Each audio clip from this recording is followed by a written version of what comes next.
अप्रैल का महीना एनसीआर के मज़दूरों पर बहुत भारी पड़ा और जिस तरह से जिन स्थितियों में वो थे, उन्होंने जब अपनी मजबूरियों को सार्वजनिक किया तो उसका हश्र हमने देखा। तो जन हस्तक्षेप ने एक टीम 2 जगहों पर गुड़गांव और नोएडा भेजी थी। सबसे पहले हम नोएडा गए थे, फिर गुड़गांव गए थे। अलग बात है कि शुरुआत लड़ाई की गुड़गांव से हुई, मानेसर से हुई। तो इस टीम में प्रमुख रूप से जन हस्तक्षेप के हमारे साथी और दिल्ली यूनिवर्सिटी के प्रोफेसर पूर्व प्रोफेसर ईस मिश्रा, आपसे निवेदन है कि आप आएँ और मंच पर की अध्यक्षता करें।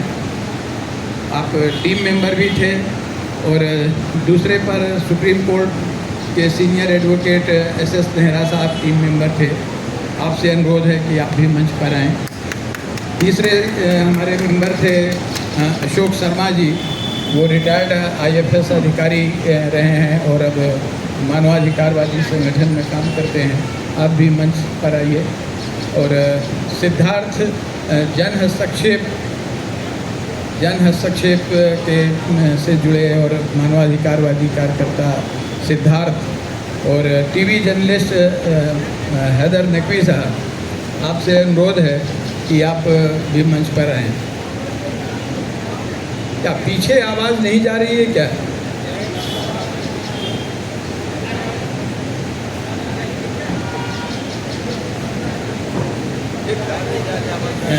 नदीम जी, एक किसी को बोल दीजिए, ये कूलर बंद करना पड़ेगा।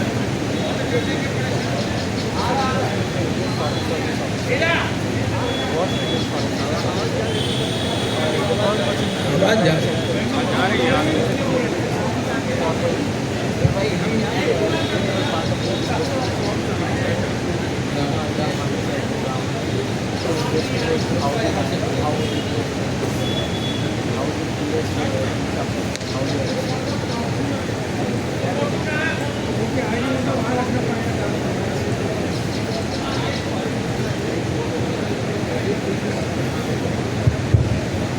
साथियों,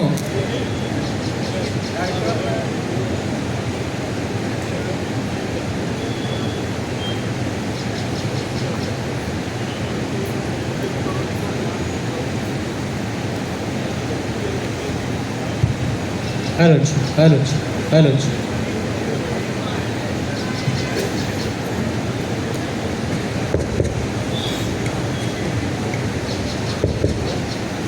साथियों, कार्यक्रम के शुरुआत करें और हम अपनी रिपोर्ट आज यहाँ सार्वजनिक कर रहे हैं। और उस रिपोर्ट के प्रमुख बिंदु मैं संक्षेप में रखूँगा। शेष उसकी हार्ड कापी और वो थोड़ा सीमित मात्रा में है। रिपोर्ट चूँकि बड़ी है तो हम उसको मैक्सिमम लोगों को सॉफ्ट कॉपी देने का प्रबंध हमने किया है।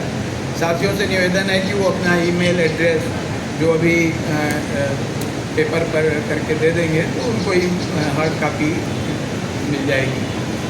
तो साथियों, ये पूरा जो मामला है कि अप्रैल में श्रमिकों ने जीने लायक वेतन, काम के घंटे 8 करने और ओवर टाइम का भुगतान दोगुना करने, कार्यस्थल पर उनके साथ सम्मानजनक व्यवहार हो, यह सब मांग को लेकर के उन्होंने अपनी बात उठाई थी। और यह लगभग 2026 के शुरू से बिहार, बरौनी और कई राज्यों में ये सवाल उठे थे। हरियाणा में भी, मानेसर में, होंडा में ये सवाल उठा और होंडा में ये कंपनी ने वहाँ इनके वेज में बढ़ोतरी भी की। ये बात, हालात जो हैं जिस तरह के, उसमें मज़दूरों को, श्रमिकों को ठेका कर, आज तो बड़े पैमाने पे ठेका कर्मी ही हो गए हैं, तो उनको न्यूनतम वेतन इतना भी नहीं है कि इसमें वो जी सकें। यह सवाल प्रमुखता से रहा। तो हमने देखा कि क्या ये मतलब यह मांग करना लोकतांत्रिक है कि उनका वेतन कम है, उनके काम के घंटे तय हों, उनको कार्यस्थल पर सम्मान मिले, खास तौर पर महिला श्रमिकों को। तो इन सवालों को लेकर के जब उन्होंने मांग की तो आपने उसका हश्र देखा कि उन पर कितना क्रूरतम दमन इनका हुआ। तो इस मांग को लेकर के जब उन्होंने विरोध प्रकट किया तो उन श्रमिकों को बड़े पैमाने पर गिरफ्तार किया गया। उनके साथ उनके ऊपर ऐसी गंभीर धाराएं लगाई गई ताकि उनकी जमानतें ना हो सकें, तो अपनी बात कह सकें। इसके लिए आज का जो संविधान में हर व्यक्ति को अपनी बात कहने का अधिकार है, लेकिन एक श्रमिक को, एक ठेका श्रमिक को अपनी बात कहने का अधिकार, श्रमिक का अधिकार यूनियन के मार्फत बनता है। यूनियन ही होती है जो मजदूरों की सवाल को उनको संगठित करके आवाज़ उठाती है, तो उनको यूनियन बनाने का अधिकार नहीं है। कोई भी ठेका कर्मचारी अगर किसी यूनियन में शामिल होता है तो वो उस यूनियन की मान्यता रद्द हो जाती है। ये सब हमने अपनी जांच रिपोर्ट के दौरान, वहाँ श्रमिकों से बातचीत करने के दौरान हमको ये सब तथ्य वहाँ मिले। तो दूसरी बात एक ये थी कि जैसे बोलते हैं कि आप प्रशिक्षित श्रमिक, हाँ, अनस्किल्ड लेबर। अब 5 साल, 10 साल, 15 साल से जो मजदूर काम कर रहा है और वो मशीनों पर काम कर रहा है, तो उसको आप अनस्किल्ड का दर्जा कैसे दे सकते हैं? लेकिन ये कोई एक अंधेर गर्दी है। उनको एक श्रमिकों के समूह ने बताया कि देश में संविधान कानून भले चलता हो, वह सक्षम लोगों के लिए चलता है, लेकिन फैक्ट्री के अंदर, कारखाने के अंदर मालिकों का कानून चलता है। वहाँ कोई लेबर लॉ, कोई ये लेबर लॉ तो सरकार ने वैसे भी ख़त्म कर दिया है। तो हमारी टीम हरियाणा गई, वहाँ भी हमने देखा साथियों के साथ से बातचीत हुई श्रमिकों के साथ। तो लेकिन सबसे ज़्यादा हालात ख़राब नोएडा में हुए। नोएडा में तो एकदम जैसे कि पुलिस स्टेट, कोई राज्य ही पूरा एक पुलिस स्टेट का जैसा व्यवहार करने लग गया है कि उन्होंने बर्बरतापूर्वक उनका दमन किया, लाठीचार्ज किया। हम ये भी नहीं देख सके कि क्या मजिस्ट्रेट वहाँ उपस्थित था, मजिस्ट्रेट की अनुमति से लाठीचार्ज हुआ, क्योंकि कोई भी अधिकारी, नोएडा उत्तर प्रदेश का ये स्थिति है कि कोई अधिकारी बोलने को तैयार नहीं है, वो मुलाकात करने को तैयार नहीं है। अगर उसने मुलाकात भी कर ली तो वो माने कि ऊपर का आदेश है कि हम किसी से कोई बात नहीं कर सकते। वकील श्रमिकों के लिए जब जमानत की कोशिश करने के लिए गए तो उनको मिलने नहीं दिया गया। श्रमिकों को जेल के अंदर आम कैदियों के साथ रखा गया। ऐसी बातें छन करके विभिन्न स्रोतों से ये मिलती रहीं, लेकिन ऊपर का आदेश है करके ये कोई भी अधिकारी, प्रशासनिक अधिकारी बातचीत को तैयार नहीं था। और जो आला अधिकारी, जिनको कि आप कमिश्नर कह सकते हैं, जिनको डीएम कह सकते हैं, उनका स्पष्ट रूप से ये कि वो पाकिस्तान से संचालित ये आंदोलन था। अब 10,000 रुपये में 10 साल 15 साल से जो श्रमिक काम कर रहा है, महंगाई, भीषण महंगाई, ये सब स्थितियों पे आप सब जानते हैं, उस पर हमको क्या कहना। लेकिन इन हालातों में मजदूरों ने आंदोलन किया, मार्च निकाला और वो उनका शांतिपूर्ण था। हमको ऐसे तथ्य मिले वहाँ की प्रशासन, पुलिस और कंपनी के गुर्गे, जिनको कि बाउंसर, गुंडे जो भी कहिए, उनका संयुक्त हमला हुआ। उन्होंने हिंसा फैलाई, आगजनी की, श्रमिकों पर हमले किए। ये सब कुछ ऐसे हमको तथ्य वहाँ बातचीत के दौरान दिखे। आतंक का माहौल तो नोएडा में ये रहा कि हमारी टीम 11 दिन बाद वहाँ घटना पर गई और कॉलोनियों में जगह जगह पुलिस लगी हुई थी जहाँ की श्रमिक रहते हैं। तो श्रमिक सड़क पर रुककर बात करने के लिए तैयार नहीं थे। बहुत मुश्किलों से जा कर के कुछ लोगों ने बातचीत की। तो मैं ये कहना चाहूँगा कि हमारे, जैसे कि हमने देखा कि नोएडा में अभी भी मतलब 80-90 अधिक, मतलब 100 से कुछ कम लोग अभी भी जेलों में हैं, जिसमें कि ऐसे लोगों मतलब हमारे जैसे कि पत्रकार सत्यम वर्मा जो राइटर भी हैं, उनको उन्होंने अरेस्ट किया, NSA उन पर लगाया। और एक DU की छात्रा थी, उनके ऊपर लगाया गया NSA। ऋचा ग्लोबल के 2 श्रमिक करीम और आकाश, इन सब की तो गिरफ्तारियाँ 1.5 महीने बाद अभी हुई। घटना 13 सब कुछ जो हुआ 13 अप्रैल के आसपास को हुआ। 14 अप्रैल को तो कुछ ऐसी घटनाएं सामने नहीं आई, लेकिन 23 अप्रैल को कंपनियों के दबाव में और अज्ञात के नाम से FIR दर्ज की गई और उसमें इन 2 लड़कों को, करीम और आकाश सक्सेना, को अरेस्ट किया गया। दिल्ली यूनिवर्सिटी का चुनाव लड़ चुके योगेश मीणा जो है, उनको गिरफ्तार किया गया। ये DU के छात्र नेता रहे हैं और चुनाव भी लड़े थे। तो हम देखते हैं कि ऐसी धाराएं, इन सब के ऊपर हत्या का प्रयास, विस्फोटक रखने का और इस तरह के तमाम ऐसे आरोप लगाए गए ताकि उनकी जमानतें जल्दी ना हो सकें।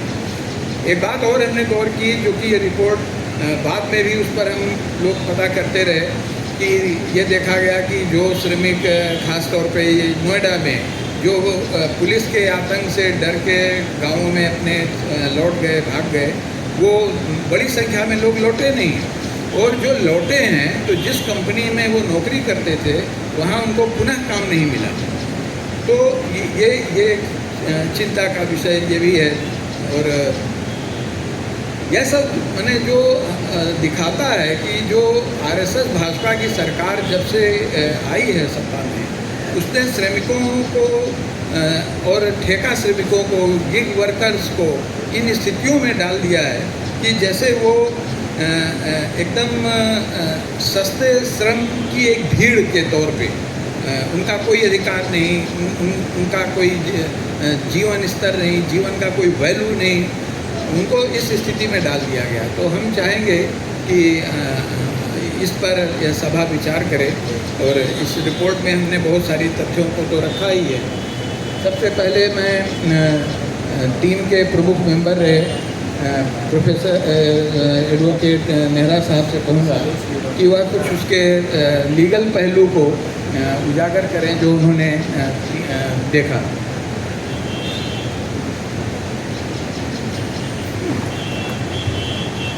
साथियों, अभी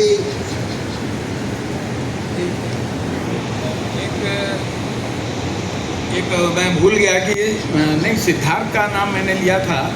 जन हस्तक्षेप के सिद्धार्थ जी यहाँ हैं, तो वो भी मंच पर आए, वो भी टीम के हिस्सा रहे हैं। सिद्धार्थ।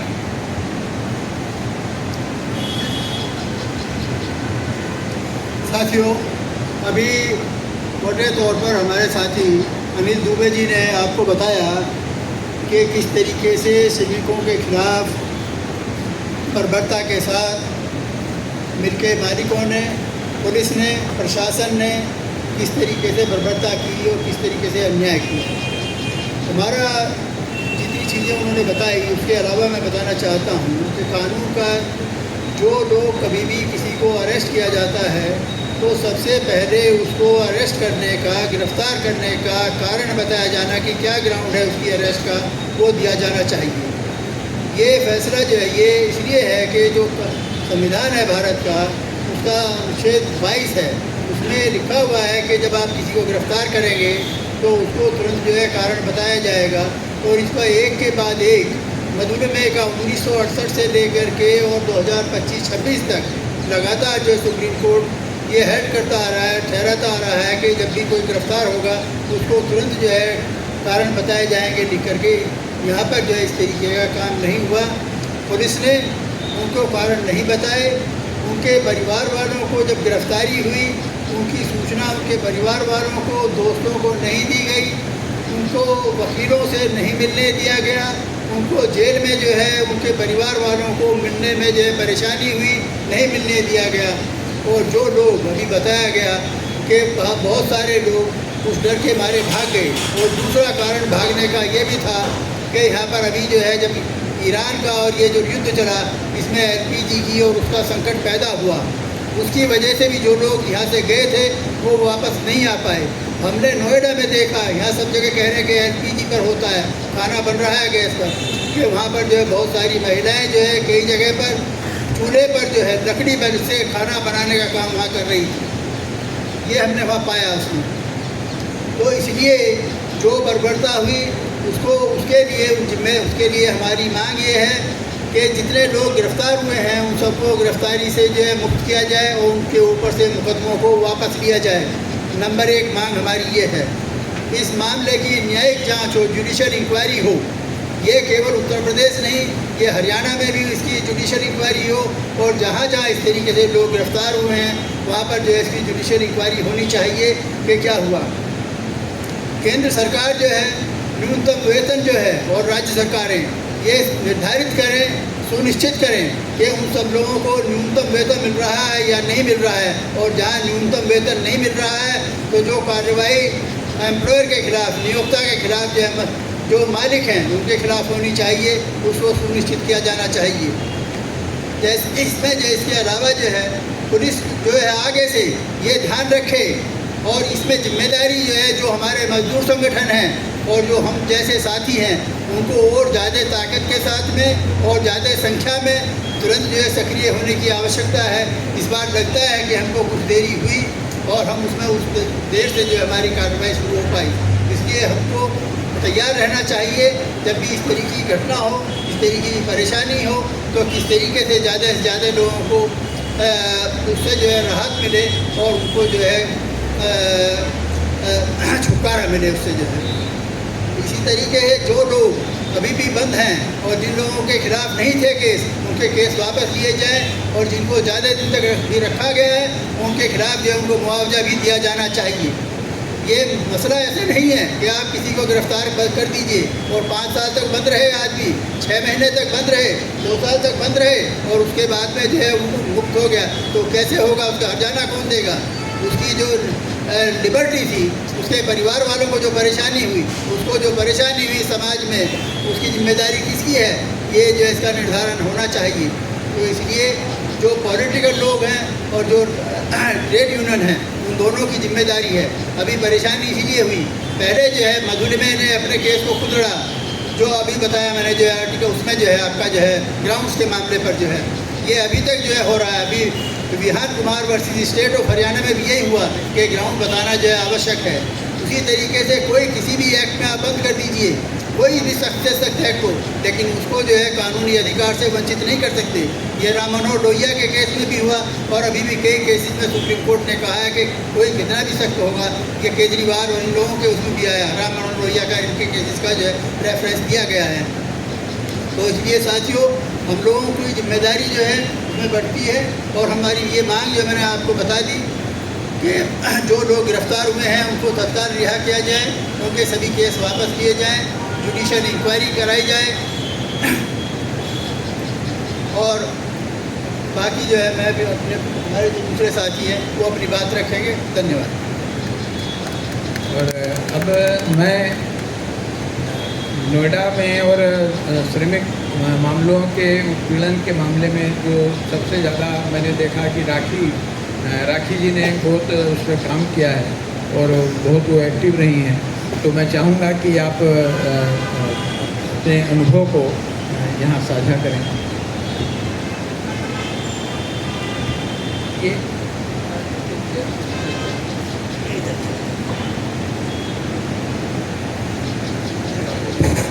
सुधार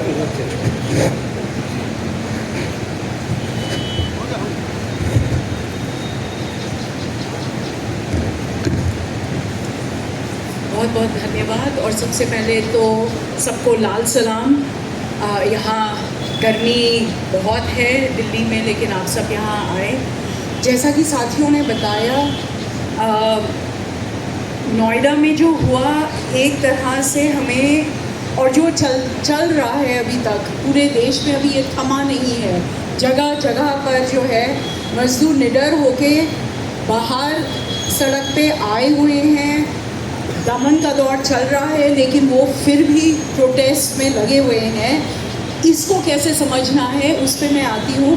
अपडेट ये है नोएडा से सबसे पहले कि 9-10 तारीख को तो जो हमारे बिगुल के साथियों को, एक्टिविस्टों को उठा लिया था 4 को, उसके अलावा सबसे ज़्यादा जो पुलिस ने उठाया, डिटेन किया प्रिवेंटिव डिटेंशन में, वो 13 को और 14 को, और ये मगर सत्र चलता रहा 17 तक, 17 अप्रैल तक। 16 अप्रैल को जब मैं लुक्सर जेल, जो कि कासरा में है, लुक्सर गांव में है, वहाँ पहुँची तो ये पता चला कि लगभग तब तक 1000 लोग डिटेन कर लिए गए थे और लुक्सर जेल में थे। 19 और वो तब उस दिन जो है दिख रहा था कि 7 बजे से 11 बजे तक जो पर्चियाँ कटती है मुलाकात के लिए, वो एग्जॉस्ट हो गई, मगर फैमिलीज़ आ रही थी, क्योंकि उन्हें, जैसा कि साथियों ने भी अपनी रिपोर्ट में लिखा है, बताया नहीं गया था कि उनके फैमिली मेम्बर्स, उनके परिजन लेके कहाँ गए हैं। ये जो अभी साथी ने बोला कि लीगल जो त्रुटियाँ रही हैं, उसमें ये भी रहा कि फैमिली मेम्बर को नहीं बताया। जो फैमिली मेम्बर गए थाने पता करने के लिए, उन्हें डराया धमकाया गया। एक भाई को जेल में, थाने में रख लिया पूरी रात। एक चाचे को वो रखने वाले थे, थप्पड़ लगाए, उनको बोला तुम्हें भी रख लेंगे। एक वर्कर जिसको आधी रात को, और उनके पास सीसीटीवी कैमरा फुटेज भी है, आधी रात को घुसे उनके घर उसको अरेस्ट करने के लिए, और ये कुछ दिनों बाद की बात है। तो उसके छोटे भाई ने बस इतना पूछा कि मेरे भाई को कहाँ लेके जा रहे हो और क्यों लेके जा रहे हो, उसको भी उठा के जेल में बंद कर दिया है। उसको भी एफआईआर में उसका नाम डाल दिया, जबकि वो उधर काम करता भी नहीं हो, तो गाड़ी चलाता है, किसी फैक्ट्री में काम भी नहीं करता है। तो ये जो फैमिलीज़ के ऊपर भी एक पुलिस का दमन, धौंस, इंटिमिडेशन, कि हम जो कर रहे हैं हमसे कोई पूछेगा नहीं, पूछ नहीं सकता। मेरे साथ भी जिस तरह से जब हम पूछने गए कि भैया क्राइम नंबर ही बता दो, कि पता नहीं चल रहा है वर्कर्स कहाँ है। क्राइम नंबर्स बहुत, हमें हफ्ता लगा सारे क्राइम नंबर्स, जो इनिशियल एफआईआर्स, पहले दौर की एफआईआर्स थी, क्राइम नंबर्स भी पता करने के लिए जो है बहुत मुश्किल से पता चला।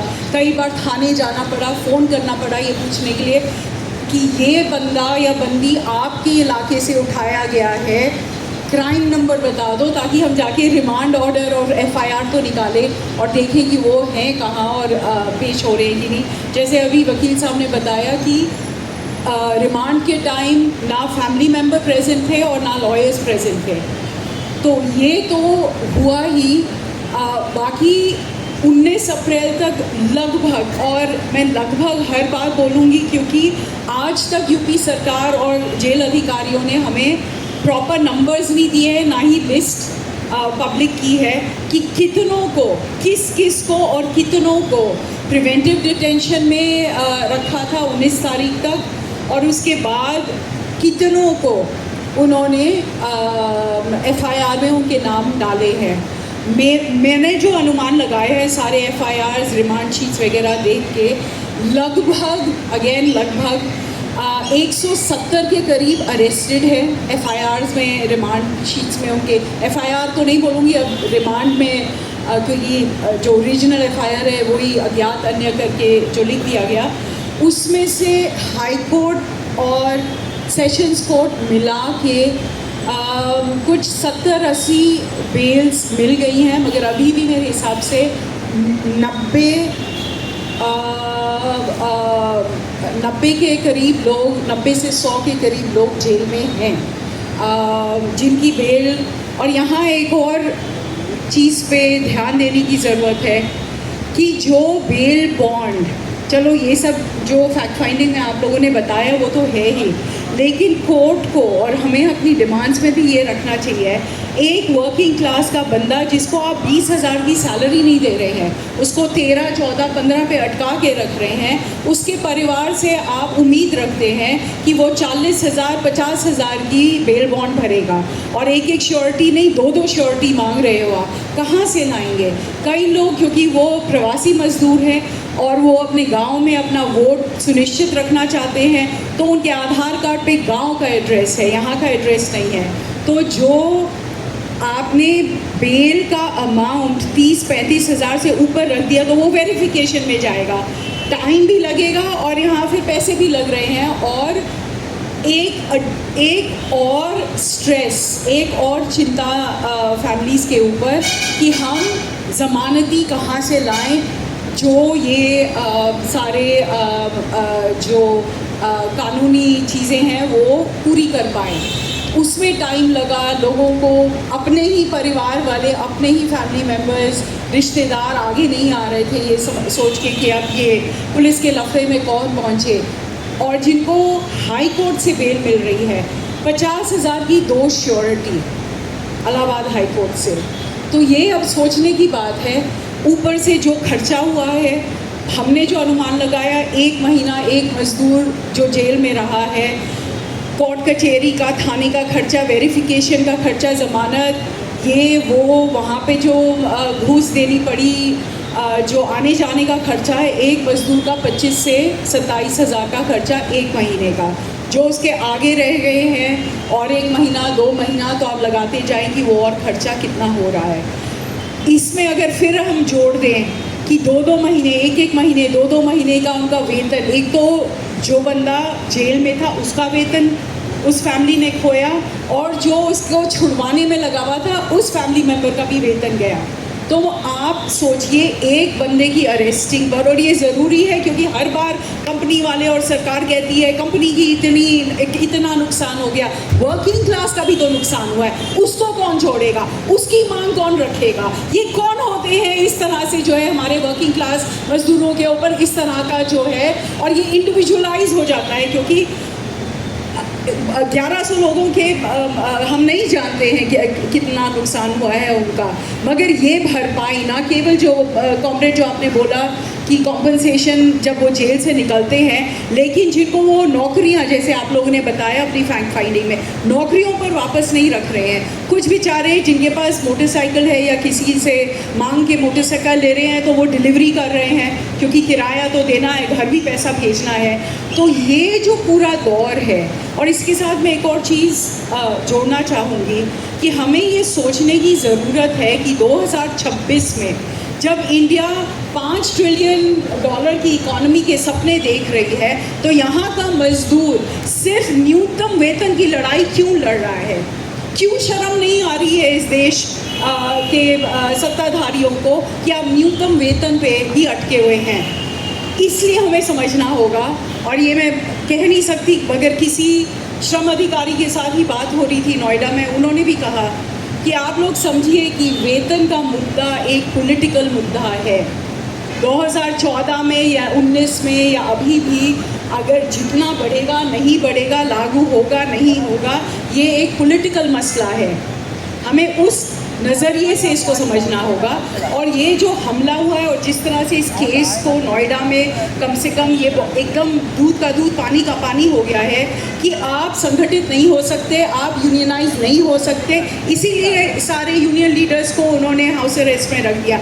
PMS के यूनियन लीडर्स को भी हाउस अरेस्ट में रख दिया कि और वहाँ के चीफ मिनिस्टर बोल रहे हैं कि ट्रेड यूनियन मानसिकता से दूर रहिए।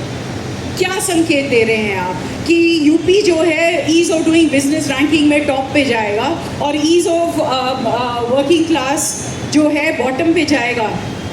ये मंजूर नहीं है। हमें रोष में होना चाहिए, हमें गुस्से में होना चाहिए कि 2026 में अगर इस तरह से जो है, मगर ये समझना भी ज़रूरी है कि जो इतनी बेरोज़गारी इस देश में है अभी इस वक्त, जो इस सत्ता के नीचे जो है इनके कार्यकाल में चरम सीमा पे पहुंची हुई है, उनको लगता है जहां जितने में, और ये मिडिल क्लास के साथी भी, मैं भी मिडिल क्लास की हूँ, मगर अन्य साथी जो ये तर्क देते हैं भूखे मरने से तो बेहतर है। क्यों भाई, क्यों बेहतर है? क्यों उन्हें सम्मानजनक वेतन नहीं मिलेगा, सम्मानजनक कार्यस्थल पे काम करने की स्थितियाँ नहीं मिलेंगी? क्यों वो भीख मांग रहे हैं, वो बंधुआ मजदूर है? आज के दौर में हम यही दिखाना चाहते हैं पूरे देश को कि ईस्ट एशिया से आप इंडस्ट्रियलाइजेशन में कम्पीट नहीं कर पाए, चाइना से कम्पीट नहीं कर पाए, तो आप क्या?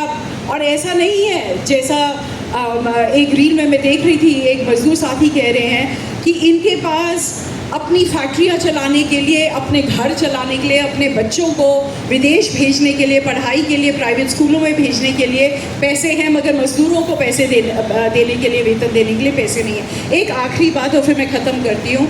यहाँ के जो नोएडा के मज़दूरों में हमें सुनने को मिला, और मेरे ख्याल से गुड़गांव में भी सुनने को मिला होगा, वेतन से तो वो परेशान थे ही, भुखमरी में वो आ ही गए थे, लेकिन कुछ ऐसे जो व्यवहार उन्हीं के एम्प्लॉयर्स ने उनके साथ, उन्हीं के मालिकों ने उनके साथ किया, जब वो गैस की मार खा रहे थे, उनके घर पे जिनके गैस कनेक्शन नहीं है और गैस नहीं ले पा रहे थे, वो ये उम्मीद कर रहे थे कि वो अगर फैक्ट्री में आएंगे तो कैंटीन में कम से कम खाना भरपेट खा पाएंगे। वहाँ भी फैक्ट्री मालिक ने जो है उनको खाना देना बंद कर दिया।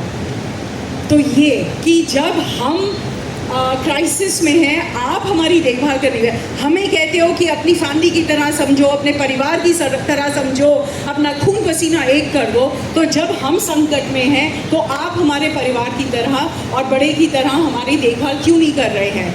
दूसरी बात जो उनको सब बहुत चुभी है, 2-3 बातें जो बहुत चुभी है, जिसलिए मेरे ख्याल से ये हमें एक संकेत की तरह कि रीढ़ की हड्डी क्यों इतनी मजबूत हुई है हमारे मजदूर साथियों की, कि जब वो सड़कों पे खड़े थे, वो अपने गेट के बाहर खड़े हैं, वही लोग जो कल तक बोल रहे थे कि तुम हमारा परिवार हो, वही लोग उन्हें महिलाओं को अंदर पानी पीने के लिए, शौचालय इस्तेमाल करने के लिए इजाज़त नहीं दे रहे थे और कह रहे थे काम करना है तो करो वरना भाग जाओ। भाग जाए तो कहाँ जाएं? उन्होंने बोला कि कोविड के टाइम हम गांव गए थे, रोज़गार नहीं है, घर वाले बैठ के नहीं खिला सकते हैं हमें, वहाँ भी क्राइसिस है, हम यहीं पर, इसीलिए उन्होंने कहा कि हम यहीं पे रह के लड़ेंगे, और यही उन्होंने किया, जिसकी अब और ये बात है। और दूसरा कि हमें एक क्षण में पराया कर दिया, जैसे कि हम उनके हैं ही नहीं। साथ में मगर मैं ये भी बोलूँगी कि कुछ फैक्ट्रियों से, बड़ी बड़ी फैक्ट्रियों से भी और कुछ छोटी फैक्ट्रियों से भी ये सुनने में आया, ये जो दोहरा मुख है, डबल फेस्ड कैपिटलिस्ट, कि कुछ ने जो है, जब पता चला कि पुलिस बाद में आके अरेस्ट करने की कोशिश कर रही है, करना चाहती है, तो उन्होंने गेट पास देके उन्हें घर भेज दिया और बोला कि कुछ दिन गायब रहो, जब हम बोलेंगे तब वापस आना। ऐसा भी हुआ है out of goodness of their heart या goodness of their supply chain, कि उनके ऑर्डर्स, मतलब मैं बोल नहीं सकती कि क्यों ऐसा किया, मगर ऐसा भी सुनने में आया है। अभी स्थिति, लास्ट पॉइंट ये है, वेतन जहाँ बड़े हैं, जहाँ पर बड़ी कंपनियां नहीं हैं, कंप्लायंस कोई लेबर डिपार्टमेंट जाके झांकता भी नहीं है, जहाँ मज़दूरों में उतनी क्षमता नहीं है मुकाबला करने की, वहाँ पर उन्होंने बढ़े हुए वेतन के अगेंस्ट टारगेट्स बढ़ा दिए हैं, तो वर्क इंटेंसिटी बढ़ा दिया है कि तुम्हें अगर ज़्यादा पैसा दे रहे हैं तो तुमसे काम भी ज़्यादा लेंगे, और तो ये गलत है। और कई जगह जो है टाइम पे मिल रहा है और कई जगह टाइम पे नहीं मिल रहा है, तो ये भी थोड़ा, अभी हमारा काम ख़त्म नहीं हुआ है। और जहाँ इनकी मांग 20,000 थी, उनको 14 से 16 में जहाँ अटका दिया है, उन्हें, सरकार को भी पता है कि ये मामला यहाँ ख़त्म होने वाला नहीं है, इसीलिए उन्होंने डीएसपी इंडस्ट्रीज़ और नीचे 25 इंस्पेक्टर वगैरह जो है वहाँ खड़े कर दिए हैं कि ये, अब जो मैं मारुति आंदोलन से बोलती आ रही हूँ कि अब लेबर डिस्प्यूट नहीं रह गया है, औद्योगिक विवाद नहीं रह गया है, इसको ये तब्दील करेंगे, क्रिमिनल, सिविल लॉ से क्रिमिनल लॉ में लेके आ रहे हैं, प्रोवोक करके, लॉ एंड ऑर्डर करके और फिर एफआईआर ठोक के। तो हमें इससे कैसे मुकाबला करना है, जो अभी भी चल रहे हैं, अभी यहाँ अजीत बैठे हैं, संतोष बैठे हैं, ये जगह जगह जा रहे हैं और पता कर रहे हैं कि अलग अलग ढंग से अभी भी उत्पीड़ित किया जा रहा है और अलग अलग ढंग से वेतन की चोरी की जा रही है, उनके साथ उनको ठगा जा रहा है। अगर अजीत बोलने आएंगे तो वो इस पर और विस्तार से बोलना चाहती हूँ। आखिरी बस कि हमारा as a trade union movement काम ख़त्म नहीं हुआ, बल्कि अभी शुरू हुआ है। ये वर्कर लड़ना चाहता है, कैसे लड़ेंगे उस पर हम सबको मिलके कुछ दिमाग लगा के उनके बीच जाके उनके साथ रह के वो अगुवाई करें, हम कैसे सपोर्टिंग रोल में उनको सपोर्ट कर सकते हैं उनकी लड़ाई में, उसके बारे में हम सबको खास करके जो लाल झंडा वाले हैं, अक्षर कोई भी हो, लाल झंडा है, सबको एक मंच पे आना ज़रूरी है, एक ही प्लेटफॉर्म पे आना ज़रूरी है, अपनी ताकतों को एकत्रित करके इन मज़दूरों के बीच जाने की अर्जेंसी बहुत अर्जेंट है। मतलब हमें कल ही चले जाना चाहिए था, अगर नहीं गए हैं तो आगे जाना चाहिए। बहुत बहुत धन्यवाद। सॉरी ये रिपोर्ट को जारी भी करते हैं रिपोर्ट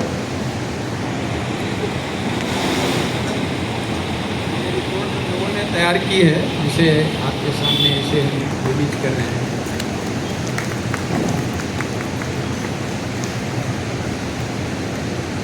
ठीक, थैंक यू।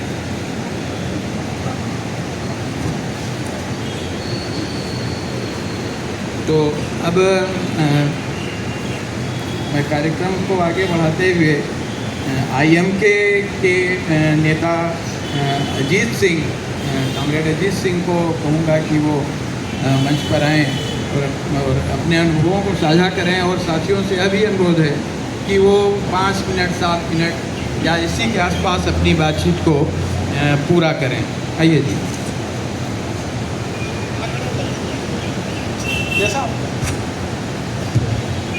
सभी साथियों को मेरा क्रांतिकारी लाल सलाम। जो साथियों ने रिपोर्ट बनाई है, ठीक है, वो कि जो हुआ है घटनाक्रम उसके ऊपर जो ये आंदोलन हुआ शुरू 2 अप्रैल से, ये मानेसर की होंडा के फैक्ट्री जो कॉन्ट्रैक्ट वर्कर है वहाँ से ये शुरू हुआ, और 2 अप्रैल को वो फैक्ट्री गेट पे हड़ताल पे बैठे हुए थे। फैक्ट्री गेट की काम बंद करके वो हड़ताल करके फैक्ट्री गेट पे बैठे हुए थे। 2 अप्रैल को उनके बीच में कोई सेटलमेंट नहीं हो पाया, और मैनेजमेंट ने उनके बीच से जो कमेटी आई उसको रिकॉग्नाइज किया और वार्ता के लिए बुलाया। पहले दिन जो वार्ता हुई उसमें 1500 रुपये इंक्रीज करने की बातचीत हुई। अब ये देखो कि न्यूनतम वेतन हरियाणा सरकार का 11,200 है, वो 11,200 है तो वर्कर के हाथ में कट पिट के वो 9,000 आता है। अब आप पूछोगे वो क्या क्या काटते हैं? कैंटीन के खाने का कटता है वर्कर का, उसका PF ESI कटता है, कॉन्ट्रैक्ट वर्कर। मैं नीम ट्रेनिंग की बातचीत नहीं कर रहा, मैं और जो स्कीम वर्कर है उसकी बातचीत नहीं कर रहा हूँ। ये कॉन्ट्रैक्ट वर्कर है, ठेका वर्कर, जो 1 साल 2 साल 3 साल 5 साल से काम कर रहे हैं फैक्ट्री में। तो 3 तारीख को पुलिस ने इनको गेट पे नहीं बैठने दिया, इनको भेज दिया मानेसर तहसील कि वहाँ बैठो आप। तो 3 तारीख को इनका सेटलमेंट हो जाता है, जो इनके बीच से कमेटी का वर्करों ने खुद कमेटी का चुनाव किया अपने बीच से, और वो 3 तारीख को सेटलमेंट हो जाता है। और उनकी तनख्वाह जो 11,200 न्यूनतम वेतन है वो 16,000 पे पहुँच जाती है। उन्होंने इतना ही किया जितना हरियाणा सरकार ने बढ़ाया, उससे ज़्यादा नहीं किया। हालांकि जो वर्कर की मांग थी वो 20,000 बढ़ाने की मांग थी, वर्कर 20,000 की मांग के साथ था। तो 3 तारीख को जो ये सेटलमेंट हुआ उसके बाद मतलब कि IMT में हड़तालों की जड़ी लगी अगले दिन। 4 तारीख को मुंजाल से हुआ, सत्यम फैक्ट्री के ठेका मजदूर हड़ताल पे हैं, और जो मानेसर तहसील है वो प्रदर्शनों का एक बड़ा जैसे जंतर मंतर है वो उसमें तब्दील हो गया। 7 तारीख तक वहाँ पे 10 फैक्ट्रियों के मजदूर बैठे हुए, जिसमें गारमेंट के भी पहुँच चुके हैं। और जो रिपोर्ट में अभी मतलब जो कानूनी पहलू रख रहे थे, मैं उसके ऊपर थोड़ा बोलूँगा कि जो फैक्ट्री की 4 दीवारी होती है, यहाँ हम कानून के ऊपर बात कर रहे हैं कि कानून में ये लिखा हुआ बहुत अच्छा है, लेकिन फैक्ट्री में घुसते ही वो एक अलग राज्य बन जाता है। वहाँ पे भारत सरकार के कोई श्रम कानून काम नहीं करते, वहाँ पे उस फैक्ट्री मालिक का आदेश काम करता है। मैं सच कह रहा हूँ क्योंकि मैं भी फैक्ट्री में वर्कर रह चुका हूँ। वहाँ पे नहीं करते काम। और आपको फैक्चुअल एक बात बता दूं कि जो 9 तारीख तक जो आंदोलन चला मानेसर में, उन सभी की कॉमन मांग थी 20,000 न्यूनतम वेतन, डबल ओवर टाइम के भुगतान को लागू करो। जो नेगोशिएशन में बैठे हुए हैं, लेबर डिपार्टमेंट से बैठे हुए हैं, पुलिस प्रशासन से बैठे हुए हैं, मैनेजमेंट बैठे हुए हैं, उसमें एक मांग कॉमन उठ के आ रही है कि जो डबल ओवर टाइम का प्रोविजन है उसको लागू करो। मतलब कि लेबर डिपार्टमेंट, पुलिस प्रशासन, फैक्ट्री मैनेजमेंट उनके सामने बैठी हुई है और उसके सामने वर्कर कह रहे हैं कि जी डबल ओवर टाइम की मांग है, ये लागू नहीं कर रहे हैं, सिंगल ओवर टाइम दे रहे हैं। ऐसे में तो तुरंत अनफेयर लेबर प्रैक्टिस की कार्रवाई करके मालिकों को जेल में डाल देना चाहिए। लेकिन हुआ क्या? उल्टा मजदूरों को ही जेल में। अनफेयर लेबर प्रैक्टिस की कार्रवाई बनती है कि आप जो 1948 के फैक्ट्री एक्ट में लिखा हुआ है और लेबर कोड में भी आप डबल ओवर टाइम के प्रावधान को लेकर आए, उसमें उसके ऊपर कार्रवाई करनी चाहिए। हर फैक्ट्री का वर्कर जो भी वहां पे नेगोशिएशन में जा रहा है वो यही मांग उठा रहा है कि जी सिंगल ओवर टाइम दे रहे हैं, और वर्कर को ही कन्वेंस किया जा रहा है कि कोई नहीं, बातचीत चल रही है, कर देंगे। मतलब उसको कोई फैक्ट्री मालिक को पुलिस प्रशासन और लेबर डिपार्टमेंट बैठ के वो ये तक नहीं कह रहा है कि भाई तू ये क्यों नहीं दे रहा है, ये तो कानूनी प्रावधान है ना, आप इसको तुरंत लागू करो इमीडिएट। तो मतलब ये एक तथ्य सामने आया कि उनके सामने ही वो मना कर रहे कि नहीं दे पाए। जब होंडा का सेटलमेंट हो गया तो जो बाकी फैक्ट्रियों की जो नेगोशिएशन कमेटी बनी थी, उस कमेटी को साफ तौर पे बोल दिया कि हम 11,000 से ऊपर नहीं दे पाएंगे, हम डबल ओवर टाइम नहीं दे पाएंगे। ये वहाँ पे नेगोशिएशन की बात थी और लेबर डिपार्टमेंट के सामने मना कर रहा है मैनेजमेंट, और दोषी कौन बना दिया फिर? वर्कर, कि वर्करों ने उपद्रव किया। तो जो कॉन्ट्रैक्ट वर्कर का इशू है, मैं बैंक सोनिका यूनियन का भी जनरल सेक्रेटरी हूँ, और हमने 2023 में कॉन्ट्रैक्ट वर्कर को अपनी यूनियन का मेंबर बनाया, उसको मेंबरशिप दी कि उसकी कलेक्टिव बार्गेनिंग का राइट उसको प्राप्त हो। और ये कोई एहसान नहीं है किसी भी यूनियन का, उसका अधिकार है।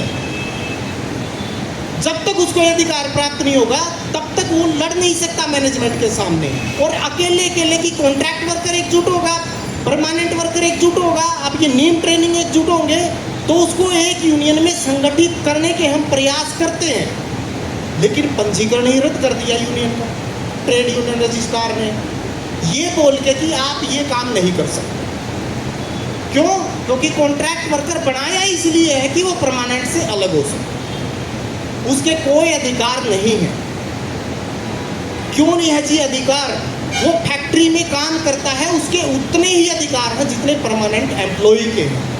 240 दिन का कानून है कि 240 दिन किसी भी कॉन्ट्रैक्ट वर्कर को काम करते हो जाए मशीन के ऊपर तो वो परमानेंट होने का हकदार है। लेकिन ये सिर्फ कानून में है ये अच्छी बात है। फैक्ट्री के भीतर एक अलग स्टेट है और उस स्टेट के खिलाफ जब मजदूर एकजुट होकर लड़ता है वो तभी हासिल करता है ये कानूनी अधिकार। और यही मजदूरों ने आंदोलन में करके दिखाया कि हरियाणा सरकार ने 8 तारीख को घोषणा करनी पड़ी और वर्कर का कॉन्फिडेंस देखिए मालिकों के ऊपर। 9 तारीख को जो रिचा ग्लोबल और मोडलामा फैक्ट्री के मजदूर बाहर गेट पे बैठे, वो इसलिए बैठे कि हमें अपने प्रबंधन पे भरोसा नहीं। आप नोटिफिकेशन हरियाणा सरकार ने जो जारी किया उसको गेट पे चस्पा करो और बोलो आगे सभी वर्करों के सामने कि जो हरियाणा सरकार ने न्यूनतम वेतन बढ़ाया हम उसको लागू करेंगे। ये इतना लूज कॉन्फिडेंस वर्कर और मैनेजमेंट के बीच में है कैसे? क्योंकि वो वर्कर का करते हैं शोषण, वो न्यूनतम से भी न्यूनतम देने के लिए प्रयास करते हैं कि 11,200 से भी कम दिया जाए, और जो 11,200 हम दे रहे हैं उसको 12 घंटे का दे। ये प्रैक्टिकली चला हुआ था मानेसर के अंदर और लंबे समय से चला हुआ। बस जो ट्रिगर पॉइंट था इसका, वो ट्रिगर पॉइंट ये था कि जो गैस की कीमतें बढ़ी, उस गैस की कीमतों ने उस वर्कर के अंदर वो गुस्सा पैदा कर दिया कि तुम्हारे सामने दो ही रास्ते हैं, या तो कोरोना की तरह अपने घर चले जाओ या फिर लड़ो। तो उन्होंने बोला जब 3 तारीख को हम बातचीत कर रहे थे कि अब लड़ने के अलावा दूसरा कोई रास्ता नहीं था हमारे पास, हम घर नहीं जा सकते, इसलिए हमने लड़ने का रास्ता चुना। और वर्कर शांति प्रिय तरीके से अपनी बातें रख रहा था। 9 तारीख को जो घटनाक्रम हुआ है, वो जो गुस्सा था वर्कर का, वो तोड़ फोड़ में नहीं निकला है। वो गुस्सा जो फैक्ट्री गेट पे बैठा है और प्रबंधन को बोल रहा है कि हमें आपकी बातों पे भरोसा नहीं है, नोटिफिकेशन चिपकाओ और आश्वासन दो यहाँ आके कि हाँ हम लागू करेंगे। वो गुस्सा था क्योंकि उसको पता है ये लागू नहीं कर रहा है। इसने 11,200 भी नहीं दिया, ये भी नहीं देगा। और ये साबित भी हुआ। जैसे हरियाणा सरकार ने घोषणा की तो जो मैनेजमेंट की एसोसिएशन है उसने बोला, बकायदा एमएसएमई ने बोला कि हम ये 5,000 का इंक्रीमेंट वर्कर को नहीं दे सकते। ये देखिए, एमएसएमई ने भी बोला बकायदा कि हम नहीं दे सकते वर्कर को। तो जो अब जो चुनौती है वर्कर के सामने कि जो ये कॉन्ट्रैक्ट वर्कर के पूरे नॉर्थ इंडिया में मूवमेंट उठा है और उसी का प्रभाव है कि साउथ के अंदर कर्नाटका, तेलंगाना में भी उनकी राज्य सरकारों ने न्यूनतम वेतन बढ़ाना पड़ा, ये इसी का प्रभाव है। तो जो ये बात है कि कॉन्ट्रैक्ट वर्कर वो संगठित नहीं है फैक्ट्री के अंदर, वो यूनियनाइज नहीं है, ये बात सही है। और ये लंबे समय से ट्रेड यूनियनों के लिए कोई चिंता का विषय नहीं रही है कि उसको संगठित किया जाए। सारा फोकस परमानेंट के ऊपर है। कॉन्ट्रैक्ट वर्कर को जैसे ही हमने यूनियन का मेंबर बनाने के प्रयास किए, किसी ने भी सपोर्ट नहीं किया यूनियन ने, जो परमानेंटों की यूनियन है, कि भाई ये अच्छी बात है। और हमने अपनी जो अब हमले हो रहे हैं लेबर कोड के खिलाफ, उसमें मजदूरों की फैक्ट्री की वर्गीय एकता ही इसको पीछे धकेल सकती। इसका बोध उस वर्कर को कराना ये हमारा काम बनता है। अब फैक्ट्री स्तर पे जो कॉन्ट्रैक्ट वर्कर के ये आंदोलन उठे हैं, दमन की एक बात है कि दमन हुआ है, उसका प्रतिकार भी हुआ। दमन के खिलाफ जो लोग लगे हुए हैं, वर्करों को निकालने के लिए बाहर लगे हुए हैं, यहाँ पे दमन के खिलाफ प्रेस कॉन्फ्रेंस आयोजित है, लगे हुए हैं।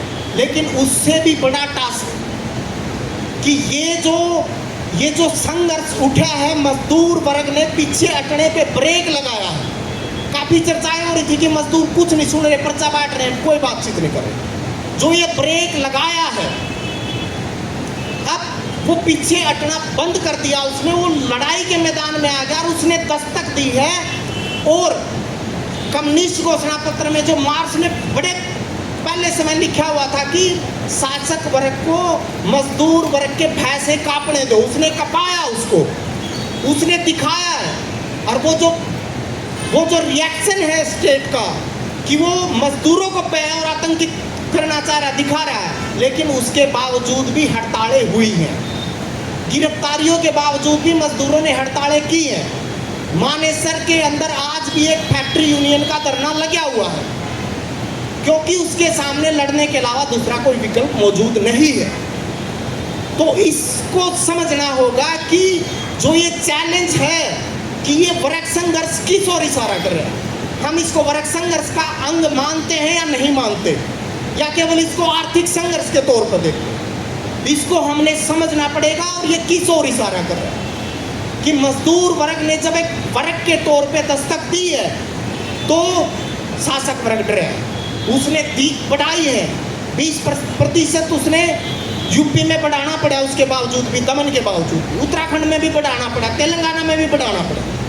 अब आगे जो चैलेंज है कि इसको हम संगठित कैसे करें, इस मूवमेंट को आगे कैसे बढ़ाएं, ये हमारे सामने चुनौती है। समय का मैं साथियों इसी के साथ इंकलाब जिंदाबाद, दुनिया के मजदूर। मैं बिगुल मजदूर दस्ता के कॉमरेड योगेश जी को आमंत्रित कर रहा हूँ कि वो अपने विचार और अनुभव साझा करें।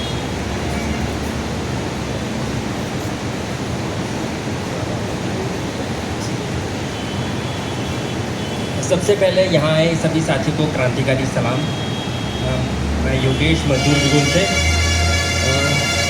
रिपोर्ट मैंने भी पढ़ी, तो सबसे पहले तो इस इनिशिएटिव बहुत अच्छा इनिशिएटिव है और बहुत अच्छा प्रयास है कि बहुत ज़रूरी है कि जो सब कुछ चल रहा है उस समय में जो सरकार कर रही है और जो सरकार का पूरा प्रशासन कर रहा है उसकी सच्चाई को सामने लाया जाए। तो बहुत अच्छा प्रयास किया गया है इस रिपोर्ट के सामने।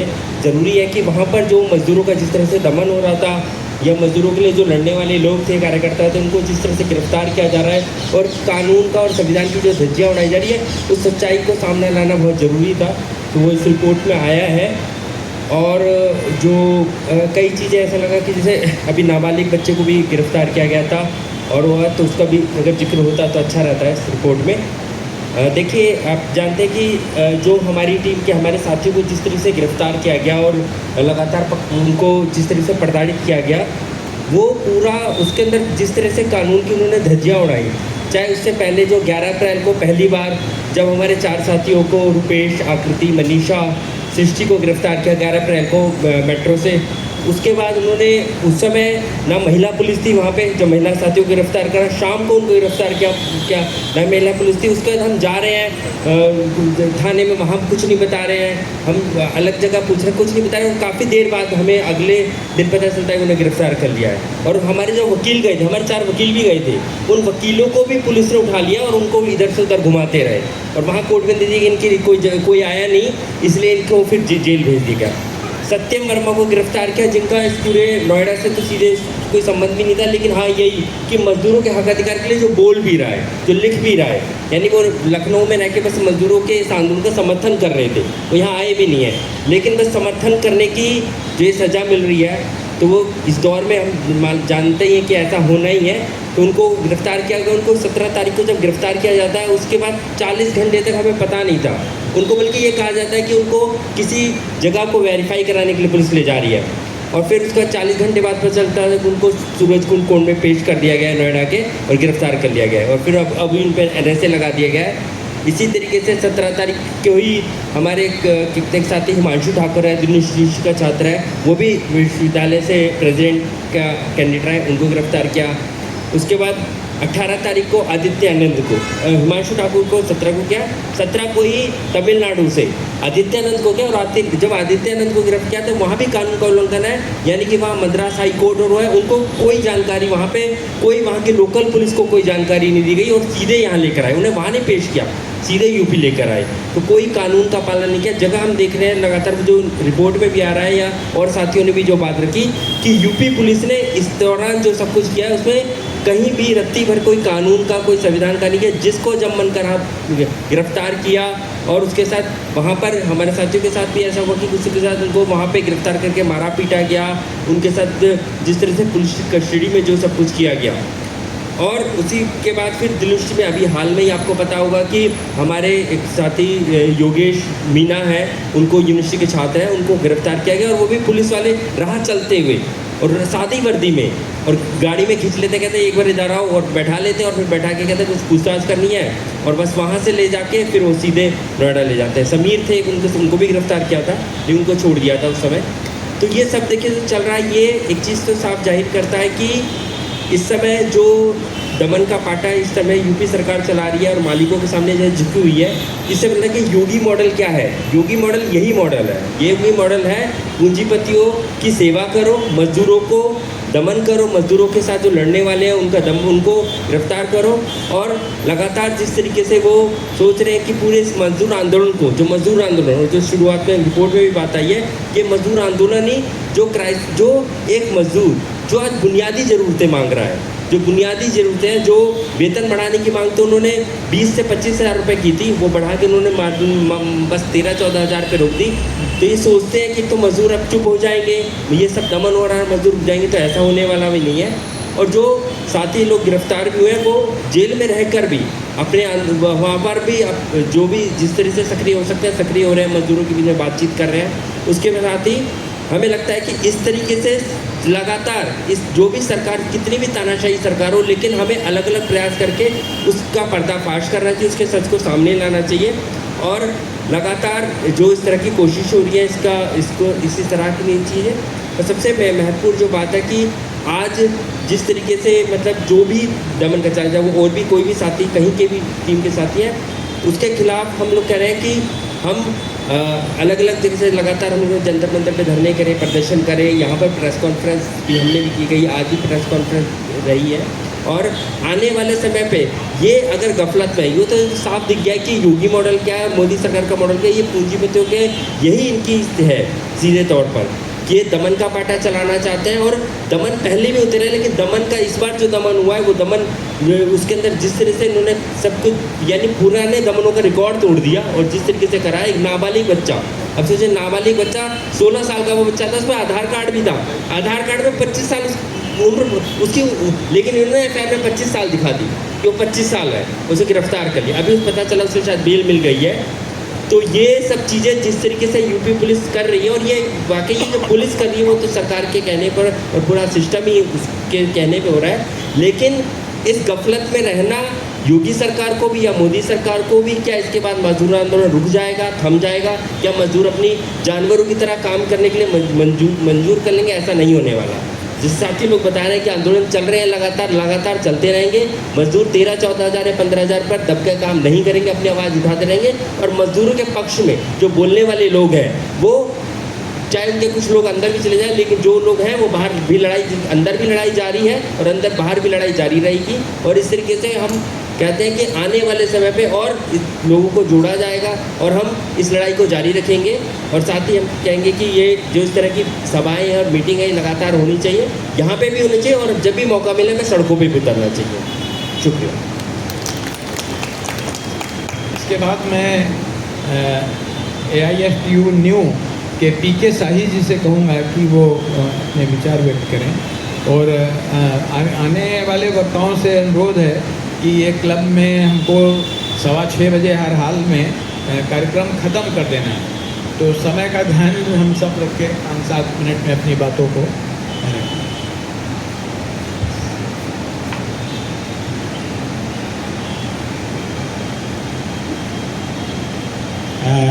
साथी, जो घटना घटी है या जो सवाल साथियों ने रखने का प्रयास किया है,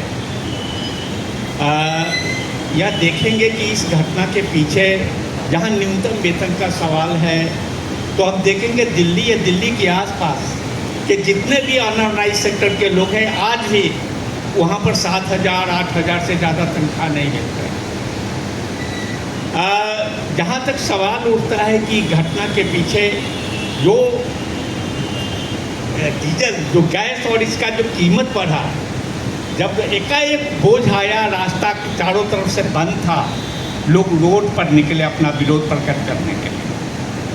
अब सवाल है, विरोध प्रकट करने के लिए निकले तो हमारे साथी वक्ताओं में एक कुछ साथियों ने कहा है, मैं उससे सहमत हूँ, ये सवाल अब आर्थिक नहीं रही है, यह सवाल एक तरह का राजनीतिक सवाल बन गया।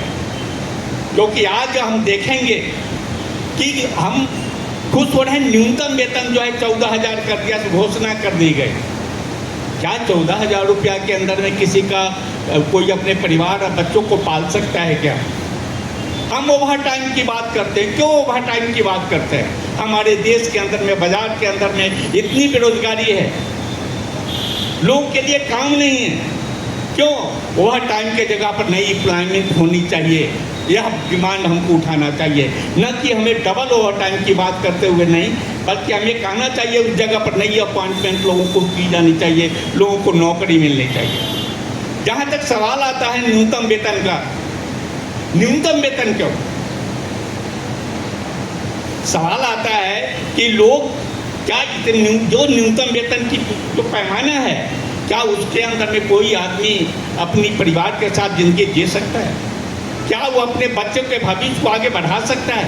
नहीं बढ़ा सकता। लेकिन आज सवाल ये है कि हम तो न्यूनतम वेतन पर अटके हुए हैं। इससे पहले हम लोगों ने देखा कि इन सारी घटनाओं के पीछे जो 4 लेबर कोड का जो सवाल था वो कहाँ गया?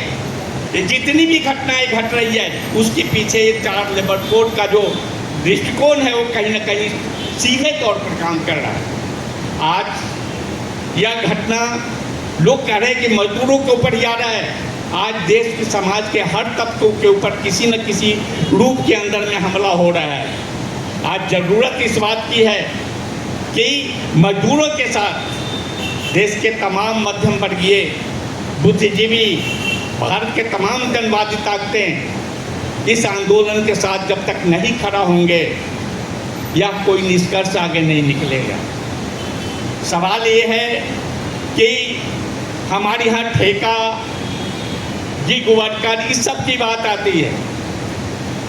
असल में यह हमारी सिस्टम की बात है। ये सारा सवाल हम लोग के सिस्टम से जुड़ा हुआ है और यह एक राजनीतिक सवाल है। हम सब लोगों को देखना पड़ेगा कि इस सवाल को अगर हम हल करना चाहते हैं तो हमें राजनीतिक दृष्टिकोण से ही इसको हल करने के लिए आगे आना पड़ेगा। दूसरा कोई रास्ता हम लोग के सामने में नहीं है। आंदोलन के चाहे सरकार कितना भी आंदोलन को दबा ले, लेकिन यह आंदोलन दबेगा नहीं, क्योंकि जब आप चारों तरफ रास्ता बंद कर देंगे तो लोगों के पास रास्ता क्या हो सकता है आंदोलन के अलावा। मुझे उम्मीद है कि मजदूर वर्ग, देश के हमारे मजदूर वर्ग के नेतृत्व के अंदर में ही भारत के तमाम जो जनवादी ताकतें हैं तथा अन्य फोर्सेज हैं, वो सभी लोग संगठित होकर के, जैसे अभी किसान संगठनों का मीटिंग हुआ था सुरजीत भवन में, उसमें भी यह सवाल आया था कि कैसे किस मजदूर आंदोलन के साथ हम अपनी एकजुटता को हम प्रदर्शित करें, कैसे इस आंदोलन के साथ अपना कंधा से कंधा मिला करके आगे बढ़े।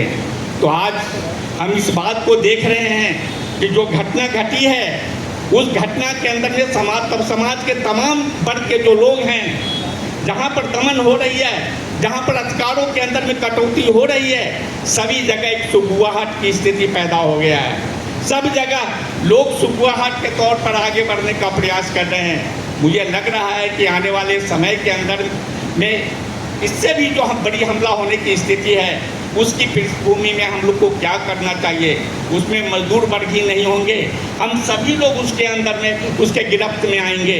आइए मजदूर वर्ग के साथ मिल करके, मजदूर वर्गों ने जो आंदोलन छेड़ा है उसको लेकर के, और ज़रूरत ये है कि मजदूर वर्ग को इतना पंगु और कमज़ोर बना दिया गया है, पंगु नहीं है, वह क्रांतिकारी वर्ग है, लेकिन उसे इतना कमज़ोर बना दिया गया है कि उसको न्यूनतम वेतन के घेरे मिला करके खड़ा कर दिया गया है। साथ ही आइए ऐसे लोगों के साथ हम सब लोग मिलकर के जब कंधा मिलाकर चलेंगे, मजदूरों को लग रहा है कि हमारे साथ कोई खड़ा नहीं है, ऐसे परिस्थिति के अंदर में जब हमारे भारत के तमाम जनवादी ताकतें, छात्र, नौजवान, किसान जब इकट्ठा होकर के आगे निकल करके उनके साथ अपनी एकजुटता की बात करेंगे, तो मुझे उम्मीद है कि आने वाले समय के अंदर में इतिहास जो है बदलेगी भी और मजदूर अपने अधिकार के साथ साथ आगे जरूर बढ़ेंगे, या संघर्ष भी आगे बढ़ेगा।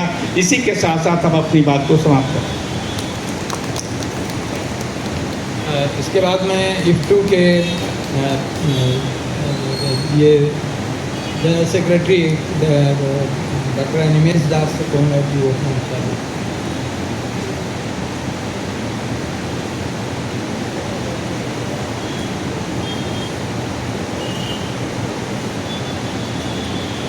जनहस्तक्षेप के साथियों को इफ्टू दिल्ली कमेटी की तरफ से धन्यवाद। जो आपने बहुत विस्तार से ये रिपोर्ट, जो दमन के खिलाफ ये जो रिपोर्ट है, बहुत विस्तार से इस रिपोर्ट को निकाला है मानेश्वर और गुड़गांव के। हमारे साथी दिल्ली का इस बार, दिल्ली और दिल्ली के आसपास और हिंदुस्तान के मजदूर वर्ग इस बार बैठे नहीं। कोरोना में साथियों ने जिक्र किया कि कोविड के दौरान लोगों ने सैकड़ों किलोमीटर तक पैदल चले। वो तस्वीर हम लोगों के सामने है जहाँ पर एक माँ अपने बच्चे को एक सूटकेस के ऊपर ले जाकर, सूटकेस के नीचे पहिया लगा हुआ है और वो माँ उसको खींच कर ले जा रही है। लोगों के सामने वो तस्वीर भी है कि सैकड़ों किलोमीटर चलते हुए लोग गाड़ी के नीचे आ गए और गाड़ी जब चली गई तो उधर कुछ चप्पलें थी। इस बार मुझे लगता है साथियों ने ये सोचा कि हम लोग वापस नहीं जाएंगे और हम लोग लड़ेंगे। और वो लड़ाई बरौनी से शुरू हुई जब एनटीपीसी पावर प्लांट के 2000 मजदूर हड़ताल पर उतरे। वो लड़ाई पानीपत में गई, वो लड़ाई सूरत में गई और वो लड़ाई विस्फोटक रूप से गुड़गांव और मानेश्वर खास तौर से जो गैस की जो समस्या हुई खाड़ी के युद्ध में, जो गैस की समस्या हुई, उसने एक विस्फोटक रूप लिया और उसने शासक वर्ग को हिलाया। साथियों ने कहा मोदी मॉडल और गुजरात मॉडल, ये सही बात है, ये मॉडल है, लेकिन आप देखिए इस मॉडल के अंदर कितना खोखलापन है। मोदी की वो सरकार जो 9 साल से 7 साल से यूपी के अंदर वेतन स्थिर था 11,000 रुपया, 13 तारीख की हड़ताल हुई, 14 तारीख को अंबेडकर डे की छुट्टी थी। सरकार को उस नोएडा के 11 लाख मजदूरों की जो संघर्ष है, जिसमें 40,000 मजदूर रोड पर थे, 14 तारीख की 5:30 बजे सरकार को घोषणा करती है कि न्यूनतम वेतन में 21% की बढ़ोतरी। ये मजदूर वर्ग की ताकत है, जिस ताकत को हम लोग पहचाने। उस ताकत ने दुनिया के बड़े बड़े हुक्मरान को हिलाया और हिंदुस्तान के वो जो ताकत है, जो ताकत लाठी गोली और NIA की बल पर चलता है, उस ताकत को उसने थरथराया। मानेश्वर के अंदर, गुड़गांव मानेश्वर के अंदर 2025 के दिसंबर से बात चल रही है कि 23,000 होना चाहिए। कमेटी बनी, उस कमेटी में कौन लोग थे किसी को नहीं पता, लेकिन कमेटी के जो रिकमेंडेशन आया 23,000 कुछ रुपया न्यूनतम वेतन होना चाहिए। मजदूर वर्ग की मांग रही है कि कुछ इलाकों में 26,000, कुछ इलाकों में 30,000 की मांग रही है पिछले 6 महीने से, 1 साल से।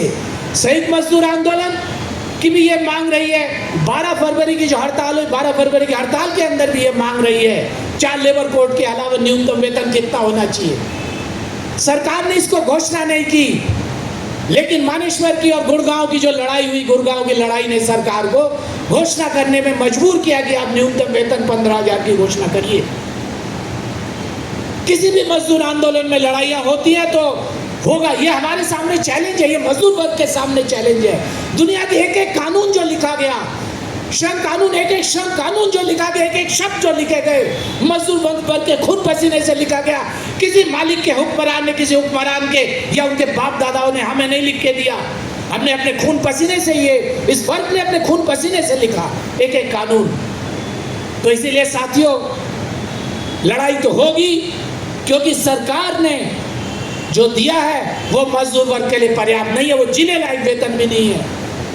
20,000 की न्यूनतम वेतन, तो 20 न्यूनतम वेतन का अगर आंकड़ा हम लोग मान ले, अगर रेप्टिकॉस का हम लोग मान ले, अगर सुप्रीम कोर्ट के हम लोग जो सुप्रीम कोर्ट का गाइडलाइंस है न्यूनतम वेतन के ऊपर, मिनिमम वेजेस के ऊपर, अगर वो हम मान ले तो 30,000 बैठता है। आपने उसको भी नहीं दिया, जो मिनिमम वेजेस की जो कमेटी थी, कमेटी को भी आपने नहीं दिया। इसीलिए लड़ाई तो होगी। दमन हम लोग सहेंगे, क्योंकि सैकड़ों साल से हम लोग दमन सहे। दमन मजदूर आंदोलन के सामने कोई बड़ी बात नहीं है। दमन हम लोग सहेंगे, दमन के खिलाफ भी हम लोग लड़ेंगे। जनसेट के साथियों ने बहुत बढ़िया प्रयास किया, बहुत सारे लोग, वकील लोग लगे हैं जो प्रयास कर रहे हैं लगातार कि लोग निकले। अब देखिए 13 तारीख की घटना है, जून के इस महीने के 10 तारीख को एक साथी को जो किसी समय जो है रिचा गारमेंट्स में काम करते थे, 2 महीने बाद किसी तीसरी फैक्ट्री के गेट के बाहर रिचा गारमेंट्स छोड़ के वो किसी और फैक्ट्री में गए, उस फैक्ट्री को छोड़ के किसी और फैक्ट्री में गए, उस फैक्ट्री के बाहर इस महीने के 10 तारीख को उसे उठाया गया है 2 महीने बाद।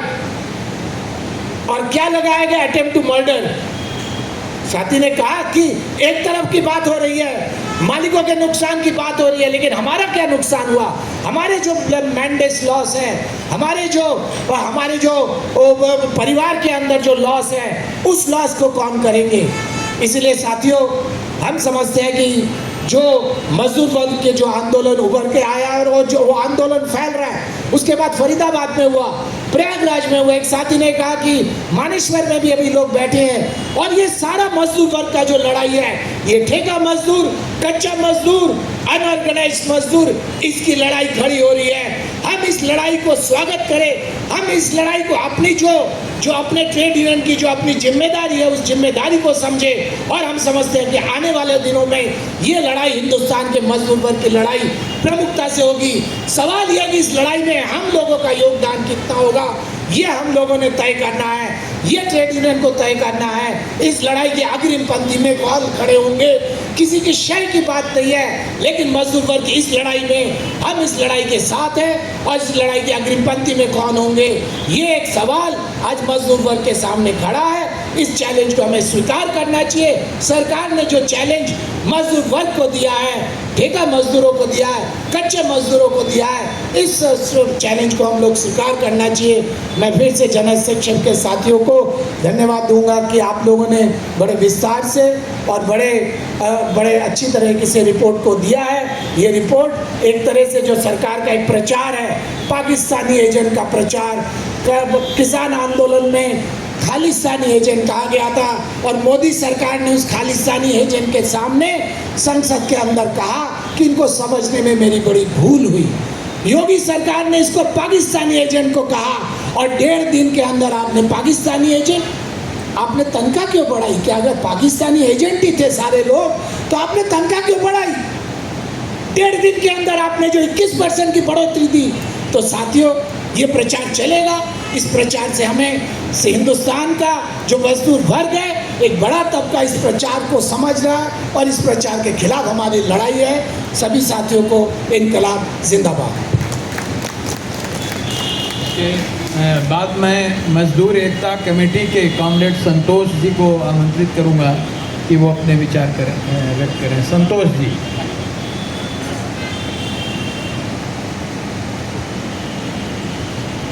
धन्यवाद। पहले तो मैं हस्तक्षेप का बहुत बहुत धन्यवाद करता हूँ कि जो इस इशू के ऊपर प्रेस कॉन्फ्रेंस किया, जिसमें जर्नलिस्ट, बुद्धिजीवी, मजदूर, हर तरीके के लोग इसमें शामिल हुए हैं। और जो ये इशू उठाया जा रहा है कि जो हमारे देश में एनसीआर में और एनसीआर के अराउंड जितने भी इंडस्ट्रियल एरिया है जहाँ पर मजदूर संघर्ष कर रहे हैं वेतन के लिए। साथियों, ये सोचने वाली बात है कि जब देश में आज़ादी हुई तो उस वक्त ये बात उठी कि मजदूरों को इज्जत से जीवन जीने लायक वेतन मिलना चाहिए।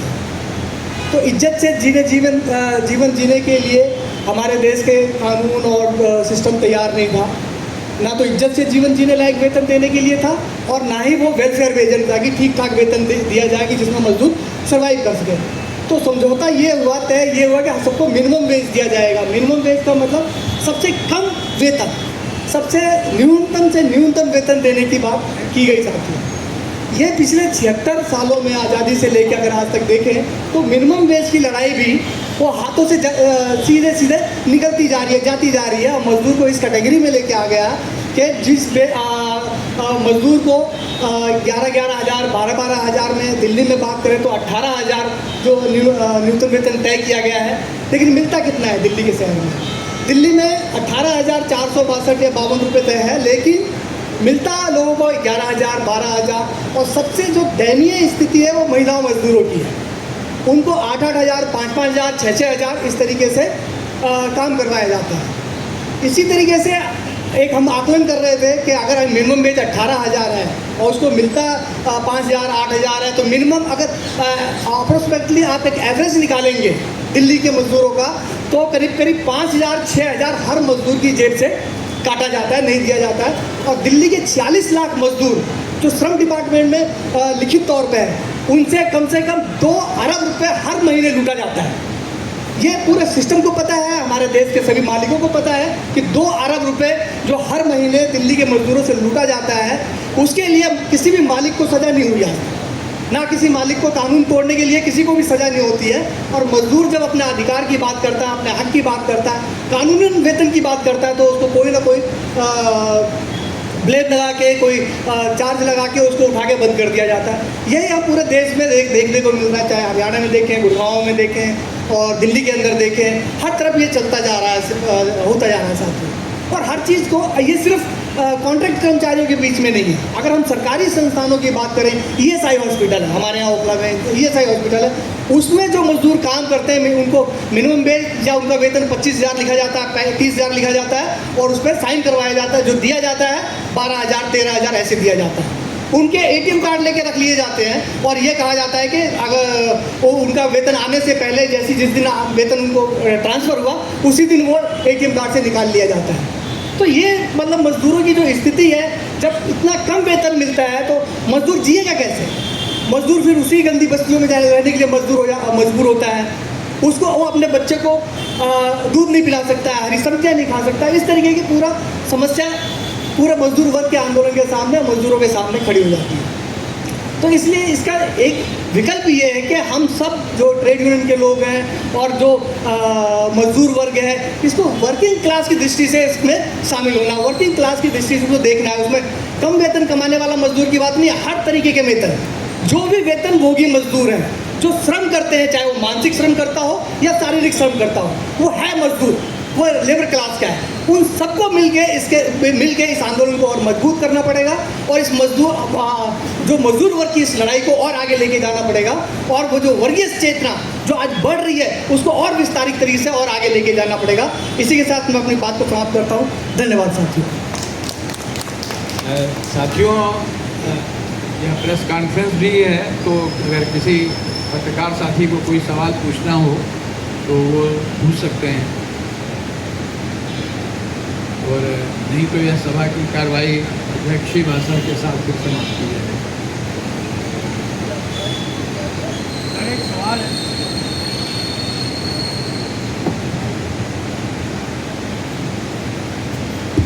आप इस बार इधर आ जाइए।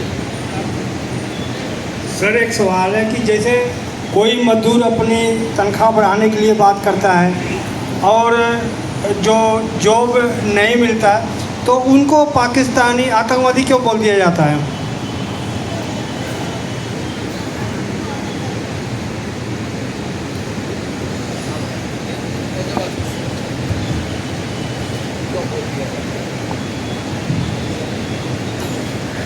ये तो सरकार से पूछिए कि मजदूरों को आतंकवादी क्यों बोल दिया जाता है, क्योंकि ये मजदूर तो आतंकवादी हैं नहीं। ये डरी हुई सरकार है। ये एक किसी भी तरह के प्रतिरोध आंदोलन को बदनाम करने के लिए इनके पास 2-3 चीज़ें हैं। पाकिस्तान आतंकवादी, खालिस्तान किसानों के आंदोलन के खालिस्तानी आंदोलन बता रहे थे। तो इनके बदनाम करने से मजदूर आंदोलन पीछे नहीं हटे।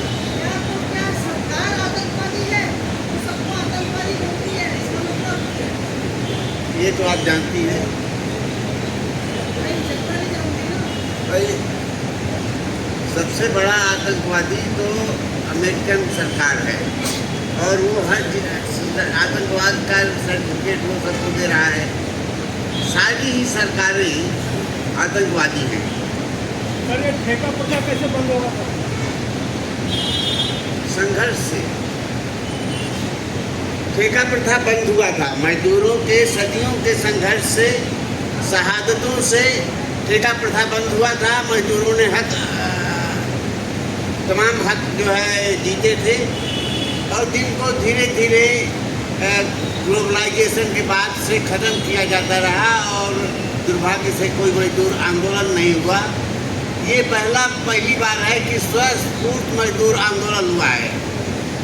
मजदूर पूंजीपतियों के बनिस्बत अपने आप में एक वर्ग होता है, लेकिन वो अपने लिए वर्ग तब बनता है जब वो संघर्षों से एक साझी वर्ग पर चेतना के आधार पर संगठित होकर के संघर्ष करता है। तो उम्मीद की जाती है कि ये स्वस्फूर्त आंदोलन जो है, इस तरह के आंदोलनों के जरिए एक वर्ग चेतना का विस्तार होगा, और मजदूर अपने आप में एक वर्ग से बदलकर अपने लिए एक वर्ग बनेगा और लड़ेगा। तो मैं इस भाई से कहूँगा कि वह अपना अध्यक्षीय भाषण दें और कार्यक्रम का समापन करें।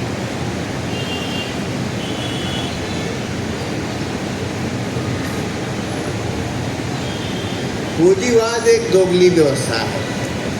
ये जो कहता है कभी कहती है, कभी नहीं करती, जो करती है कभी नहीं कहती। ये संविधान में तमाम कानून बनाती है और वो उन कानूनों का पालन नहीं करती है। और कभी भी किसी भी आंदोलन में, मजदूर आंदोलन की बात छोड़िए, किसी भी आंदोलन में जब दमन होता है तो आंदोलन के चार्जेज नहीं लगाए जाते। कभी भी किसी भी आंदोलन में जब लोगों को बंद किया जाता है तो आंदोलन के चार्ज नहीं लगाए जाते, राजनीतिक चार्ज नहीं लगाए जाते, हमेशा उसे लॉ एंड ऑर्डर का समस्या बना दिया जाता है। आगजनी के, लूट के, अराजकता के, इस तरह के चार्ज लगाए जाते हैं। ये सरकार भी वही कर रही है। गुड़गांव में और नोएडा में जितने FIR बने हैं मजदूरों के खिलाफ, सब एक ही भाषा, सब वर्ड बाय वर्ड वही सेंटेंस है, वही चार्ज है सबके ऊपर। किसी के ऊपर ये चार्ज नहीं है कि ये अपने वेतन के लिए लड़ रहे हैं, ये 8 घंटे अधिकार के लिए लड़ रहे हैं। ये 200 सालों के इतिहास में मजदूरों ने 8 घंटे का अधिकार हासिल किया। पूंजीवाद जब ध्वस्त होने के कगार पर था 1930 के दशक में, तो पूंजीवाद को बचाने और मजदूरों के दबाव में तमाम कल्याणकारी राज्य बने, कल्याणकारी योजनाएं बनी। भारत में तो पूंजीवाद था ही नहीं, तो पूंजीवाद बढ़ाने के लिए कल्याणकारी राज्य बना। अब सरकार के पैसे से जब पूंजीवाद मजबूत हो गया, तब उसको कल्याणकारी संस्थाओं को खत्म किया गया। और खासकर भूमंडलीकरण के बाद, जिसका मतलब उदारीकरण और निजीकरण था, ठेकेदारीकरण था।